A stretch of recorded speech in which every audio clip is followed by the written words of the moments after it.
Бүгінгі үй тапсырмасынан сабағымызды бастайық. Үй тапсырмасын орындадық па балалар? Ендеше ата-аналарымыздың мамандығы туралы айтайық. Кім оқығысы келеді?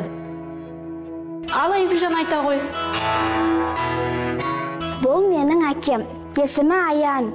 Ол бала кезінде әскери адам болуды армандаған. Ол қазір әскери ұшқыш. Өте тамаша. Ал енді Қанаттан сұрайық. Бұл менің әкем. Оның есімі Жанбек.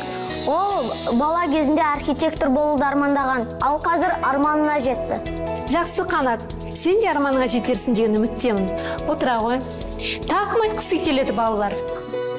Мақсат? Сен неге үндемейсің?